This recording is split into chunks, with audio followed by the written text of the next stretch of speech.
আসসালামু আলাইকুম। Hello everyone, কেমন আছেন সকলে? আশা করছি সকলে ভীষণ ভালো আছেন। আমিও অনেক ভালো আছি আলহামদুলিল্লাহ।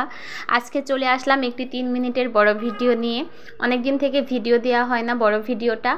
তো আজকে আমি যে ভিডিওটা করেছি এটা সম্পূর্ণ পাটায় বাটা তৈরি খাবার দিয়ে, মানে প্রথম থেকে ভিডিওর ফার্স্ট থেকে লাস্ট পর্যন্ত পাটাই বাটা থাকবে সব কিছু।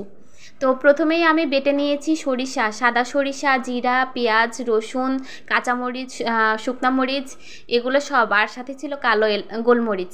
আর এরপরে আমি করলাগুলো থেতো করে নিচ্ছি। এর উপরে লবণ, হলুদ গুঁড়া, মরিচ গুঁড়া ছড়িয়ে দিলাম। এবার ভালো করে মাখিয়ে নিচ্ছি। এবার মশলাগুলো দিয়ে ভালো করে মাখিয়ে নিব।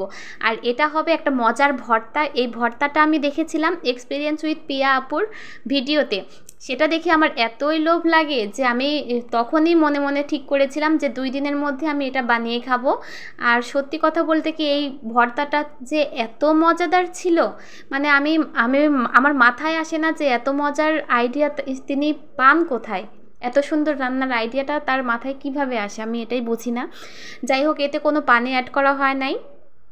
মশলার পানি দিয়ে বা সামান্য যে পানি বের হয়েছে সেটা দিয়েই অল্প তাপে আঁচে আমি এটাকে রান্না করে নিচ্ছি, মানে ভেজে নিচ্ছি। লাল লাল করে ভাজার পরে তারপরে উঠিয়ে নিয়েছি। খেতে কিন্তু ভীষণই মজা ছিল। আর তারপরেই আমি আবার পাটায় বাটতে চলে আসলাম। সাদা সরিষা, এখানে শুকনো মরিচ ভাজা ছিল সেটা নিয়েছি, লবণ নিয়েছি। এবার ওল কচু, যেটা আমরা ওল বলি, সেটাকে আমি ভাপিয়ে নিয়েছি আগে থেকে। তারপরে সেটাকেও পাটায় বেটে নিলাম।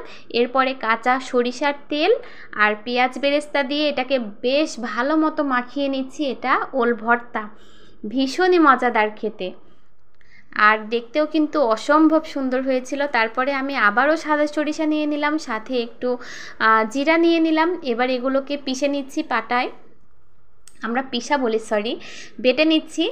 আর এরপরে আমি পেঁয়াজ, রসুন এগুলো দিয়ে দিচ্ছি, দিয়ে এগুলোকেও বেটে নিব। তারপরে আমি এখানে সাদা ফল, কালো গোলমরিচ এগুলো বেটে নিলাম একসাথে নিয়ে। আজকে আমি চিকেন রান্না করব। আর এই তো তেলের মধ্যে মশলা দিয়ে তারপরে পেঁয়াজ, রসুন সব কিছু দিয়ে দিলাম। কাঁচামরিচটা পরে দেব যাতে ফ্লেভারটা খুব সুন্দর আসে।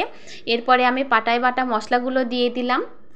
আর এরপরে মশলাগুলো কষিয়ে নিচ্ছি। আমি একটু টক দই দিয়েছি, আর এখানে লবণ, হলুদ, মরিচ গুঁড়ো সব কিছু দিয়ে বেশ ভালো মতো কষিয়ে নিব। এরপরে আমি এর মধ্যে আলু, ভেজে রাখা আলুটা অ্যাড করে দিলাম। তারপরে আমি একটু কষিয়ে নিব আলুটাকে, 1 মিনিট 2 মিনিট কষিয়ে নেওয়ার পরে আমি ভাজা চিকেনগুলোকে এর মধ্যে দিয়ে দিব। আমি চিকেনটা ভেজে রান্না করছি আজকে। আর সরিষাটা এক্সট্রা অ্যাড করেছি।